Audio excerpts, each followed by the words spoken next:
viewers, you're welcome to Child and Society, the program for you that discusses issues concerning you and the policy that affects you.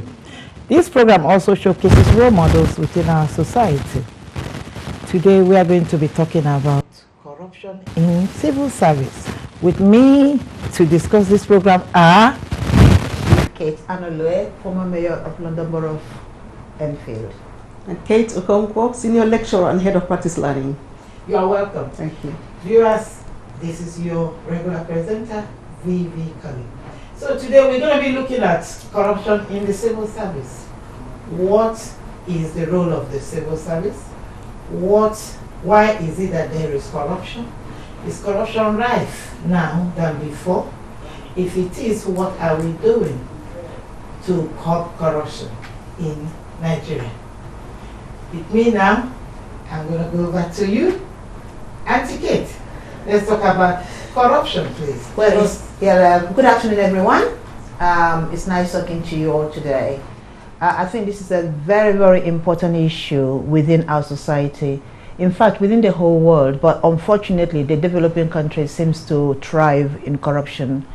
And to talk about corruption, we have to think about what is corruption anyway. You know, is corruption something that is good or something that is bad for our country and society? And I believe that corruption is, you know, one way of getting something for nothing. I think that is just the most easiest way to say this is what corruption is. And mainly for someone probably who does not qualify for what he is asking for. So you are asking for a favor with either money or in a different way, knowing fully well that either you're not qualified for that or you are qualified for that but you cannot wait, or you are doing it for someone else. And this has really gone so much within our country that it's very important that we need to think and we need to discuss about it and think about what we want to do about it. Yes, over to you, Sister Kate. Thank you very much. Thank you everyone for viewing us today. Yes, I think corruption in its entirety is demeaning moral values in societies. It's dishonest, it's illegal, and people actually, if we want to define corruption, people decide to go into that way of living for their own personal gains. And we have to ask questions as to why this is happening. Why is it happening in civil service? Why are the heads allowing it, or the people who are in charge allowing it? So I'm looking forward to discussing it fully with all of you today. Yes. Yes, you know, viewers, in Nigeria in particular, the new president of Nigeria, President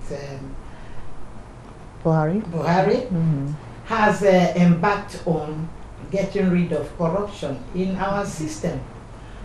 We need to support him. So part of this discussion is to look at how you and I can support him to do just that job.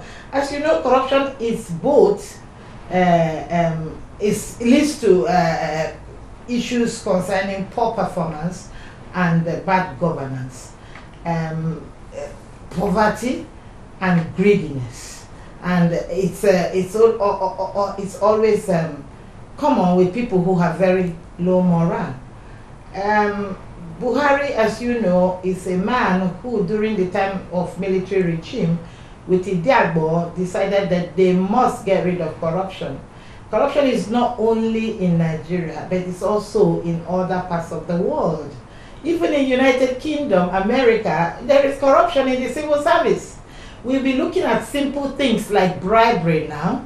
Let us look at simple things that people understand. Why there is bribery, why you have to buy your way to get into a civil service job, why you have to buy your way to get a common form, application form from civil service. Is that what it should be? I don't believe that that's what it should be. But unfortunately, Nigeria is riddled with tribalism. And if you look at it, one of the most easiest way of encouraging corruption is tribalism.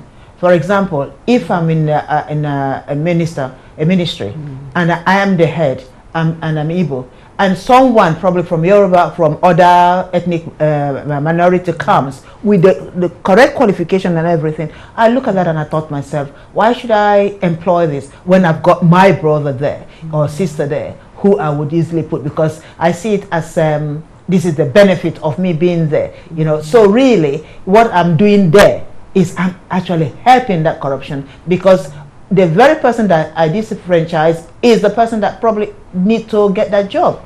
And the person that I want to give to the job, who is from same ethnicity, is not even qualified for it.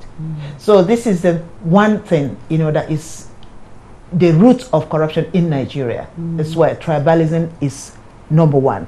And unfortunately, Nigeria has lost a lot of revenue through tribalism. It says that since independence, Nigeria has lost over $400 billion through corruption up till this date, through corruption. And every government that comes in, all they talk about is they're going to discuss and they're going to get rid of corruption. But I think the most corrupted government we had was the Obasanjo, you know, and yet, you know, he got away with it, they all got away with it.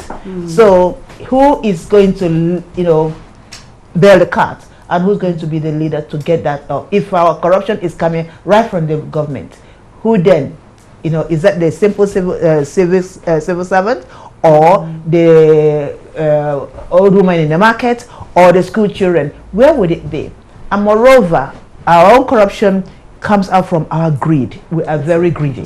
Nigeria, you know, wants to dress from top to bottom, to have the most highest branded things, you know, in the market. You name it, they want it. Right. Now, viewers, we are also still talking about corruption. Corruption in the civil service. Civil service has got a role to meet your individual needs, your group needs, your community needs, your institutional needs. It's run by people like you and I who are employed. It's run and managed by permanent secretaries and, you know, and other executive officers. Yet it's not meeting our needs. It's impacting on you, on your life, on your chances, on your ability to meet your outcome. It's affecting our national security. We are looking at this issue. Let's look at the issues of bribery in the civil service and how it impacts on quality, standard of things. For example, awarding of contracts. But it's not just the contracts. It's like you said earlier, it's about the emotional, physical elements and impacts of bribery. Because somebody may be qualified, like you said, and they've come for this job in the civil service. They know they've gone through university. In their mind, they have gone through university successfully. They've done it the right way. But it's difficult for them to get a job now because they haven't got that person you're saying about tribalism in position to give that job.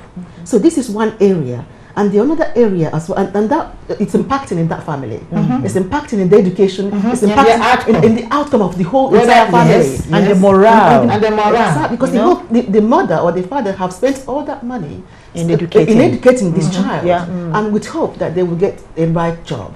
So this is one of the areas is impacting. Okay, go to another area, please. Another area is impacting as well. Is about greed. You mentioned greed earlier on, but is greed? Where is it stemming from? Is it stemming from poor wages? Is it where is it, or just plain greed, or because I have the power to not to do whatever I like because I'm not scrutinized because I have that power. So I can do anything I want to do. I can give anybody I want to give jobs. I can do whatever I like because nobody won't be caught. Nobody will query me.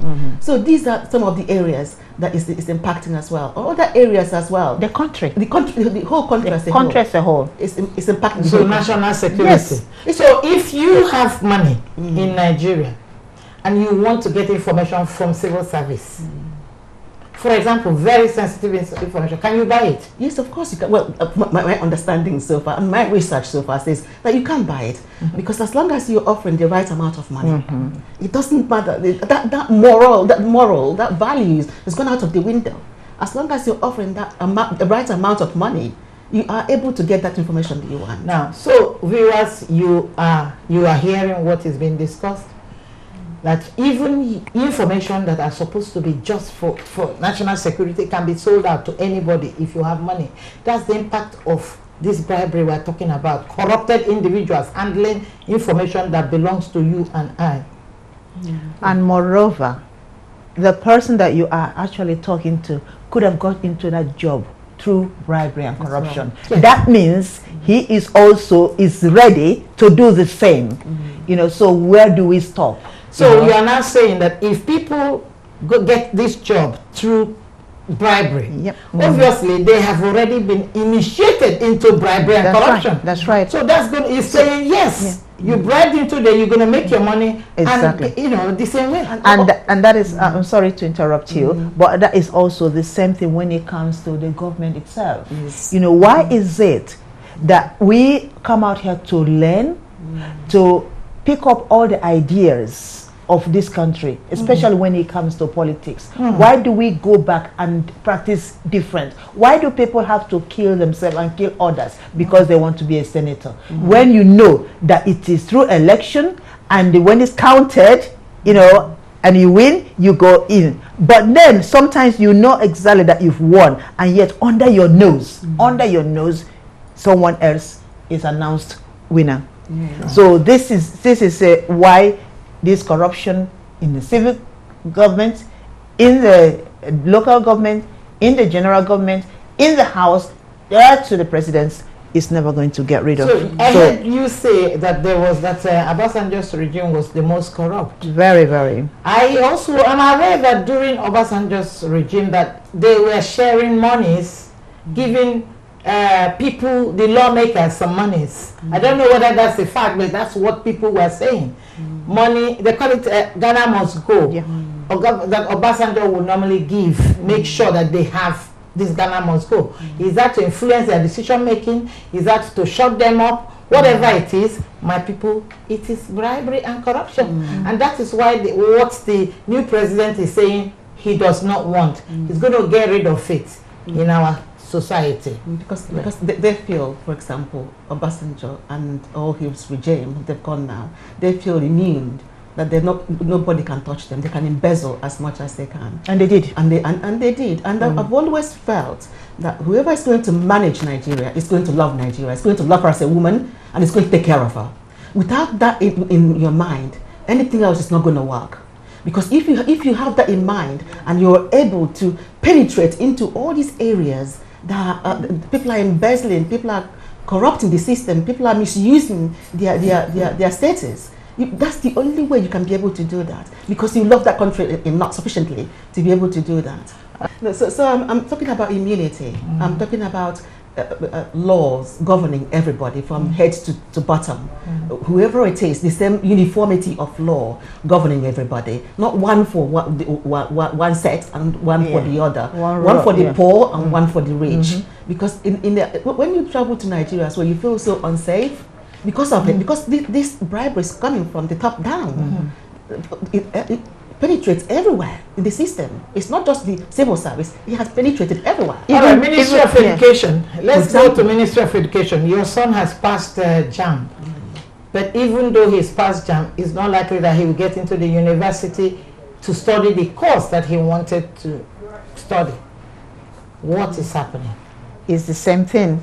It's because there might be two places, and I must have, let me see myself as the chancellor of the university, and I must have promised a friend of a friend, you know, that yes, there are two places, you know, and your son or daughter can have one. And then unfortunately, fortunately, the person that has got the right result is someone who has nobody to speak for them.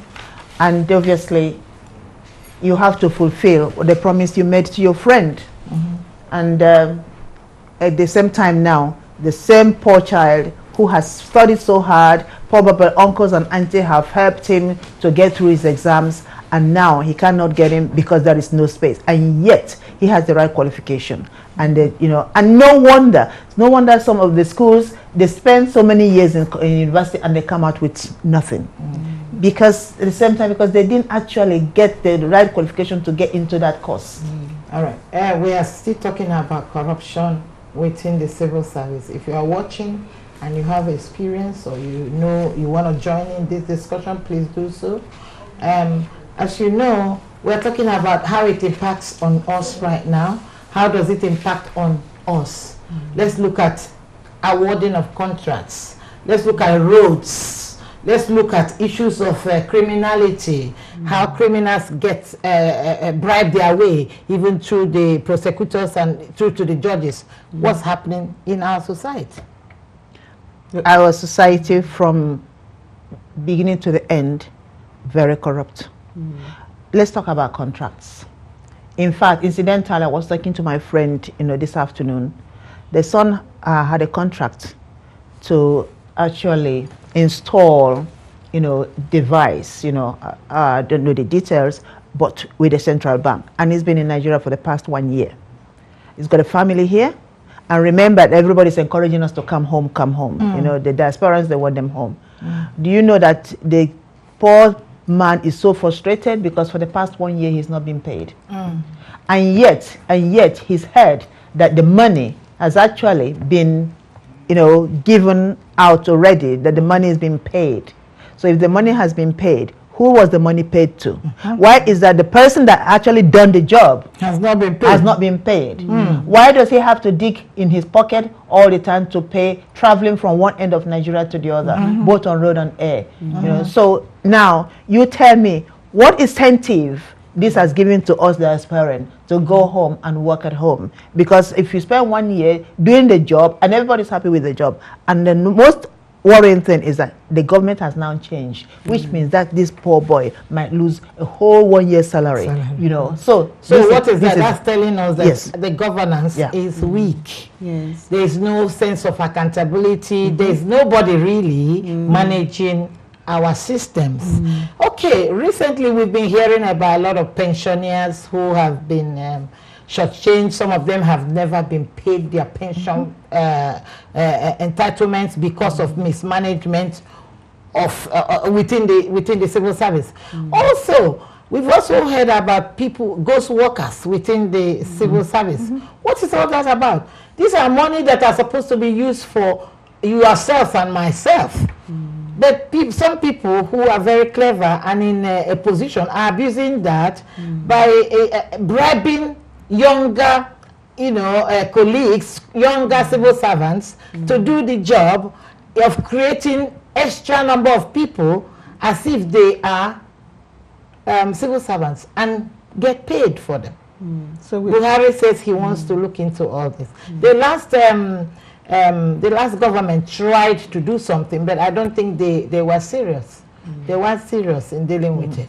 They did try, because when it comes to corruption, we were number 143, and we come down to 136. We came down to 136, which means that he did try. But unfortunately, again, if you are a chairperson, that you are actually working hard and succeeding depends on the people you've got surrounding you. That's right. You see, if you have the right people surrounding you, and then you are strong within yourself, then it's easy for you to do things the right way. Obviously, there are many people who are not happy with what he's doing, because I believe that in Nigeria, people come into government to loot the country. And if they are not able to loot the country, they are not happy. Obviously, what next will they do is to make sure that, one way or the other, that your government suffers. And before, and that is what, sorry, I didn't take your word from you. That is what people are saying now about the current government, that there are a lot of people who have surrounded themselves around Buhari. Buhari, everybody knows that he's a clean man, a man who has fear of God and who wants to do the best for Nigerian people. But he's got a lot of people around him who are looking for how to loot. They are corrupt. They are corrupted individuals. And Nigerians, you know these people, but you are afraid to name them. You know these people, and you are afraid to write to the president. We are begging of you, if you know of corrupted people who are coming close to the power, where they will abuse your money right to the president. I'm sure that something will happen. EFCC is there, but is EFCC, is it efficient? People, let's talk about this. Well, I was going to add that we're asking people to write to the president and to complain. It would be wonderful if there was a riot or somebody, people organize themselves and decide that enough is enough, that we've had enough. But we're hoping that Buhari will bring in transparency, will bring in integrity to the system. So hopefully all this will come with his rule. Okay. All right. Zaki, do you want to I just want to add that only when Nigeria start to live individually, they start to live within their means. You think about what you've got. If I'm earning 20,000 naira, I would aim at living within that, and then if you also want to clean the country, then you as a minister or a senior person in a civil servant or wherever you're working, do not take kickback. If you take kickback, the next person behind you is going to do the same, and the next person is going to do the same. So that means our young lads who have come into service with clean slates, with the way they got in is the way they're going to practice, which is a very unfortunate. So it's a vicious circle. Right. Viewers, we're coming to the end of this program. We have just been talking about corruption in the civil service. We know that our new president has embarked on the war against indiscipline, war against bribery and corruption, war against everything that means that the poor man, a common man's need cannot be met because the rich are looting the government money for themselves. You all please should support the president in doing that. Support yourself by in fact reporting, a good reporting system. There's no way EFCC will know that somebody is corrupt if you don't write to them. And if EFCC is not doing their job, for God's sake, we have a duty to make complaint for there to be a reform. And I believe EFCC needs to be reformed because we need people behind the bars. Corruption needs to stop. We have seen that and heard that the impact of it is huge. We have bad roads because bad contracts are given. We have we don't have good school system because health service is bad. Everything in Nigeria is bad. Now, viewers, I'm thanking you for listening, for watching us. Please watch every week the same time. And please do contribute during these sessions that we are having. It's only an awareness. We want you to sit up to know what your rights are, to know how things impact on you, and to say enough is enough. Corruption, enough is enough. Corruption, enough is enough, and we want to get rid of it. Thank you, everybody. Thank you, viewers, and see you next week. Enough.